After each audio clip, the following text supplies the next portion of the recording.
ধ্বংসস্তূপের নিচ থেকে বের করে আনা হচ্ছে একের পর এক লাশ। গুরুতর আহত শিশুদের বাঁচাতে চলছে প্রাণপণ চেষ্টা। ছোট ছোট শিশুদের যেখানে খেলায় মগ্ন থাকার কথা, সেখানে তারা এখন লড়ছে মৃত্যুর সঙ্গে পাঞ্জা।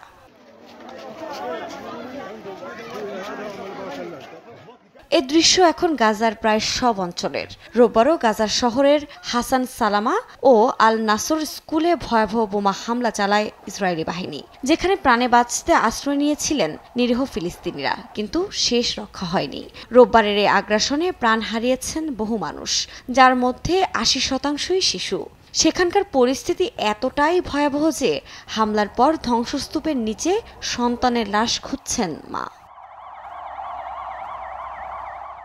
উপত্যকার চলমান এ মানবিক পরিস্থিতির মধ্যেই খান ইউনিসের দক্ষিণ ও দক্ষিণ পূর্ব অঞ্চলের মানুষকে নতুন করে সরে যাওয়ার নির্দেশনা দিয়েছে ইসরায়েল। এই অঞ্চলে আবারও স্থল অভিযান চালাবেন তারা।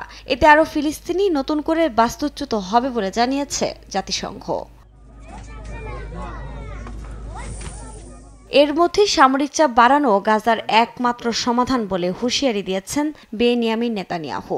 এছাড়া ইসরায়েলে আঘাত করলে এর চড়া মূল্য দিতে হবে বলেও সতর্ক করেন তিনি। এ সময় গাজায় যুদ্ধ বন্ধে অচল চুক্তির জন্য হামাসকে দায়ী করেন ইসরায়েলের প্রধানমন্ত্রী।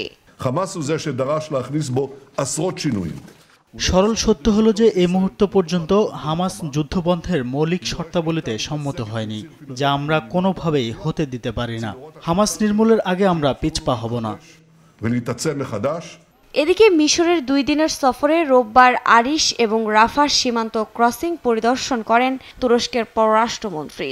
এ সময় গাজায় সাহায্য প্রেরণে মিশরের ভূমিকার প্রশংসা করেন তিনি। আফরিন মৌ, নিউজ ডেস্ক, দেশ টিভি।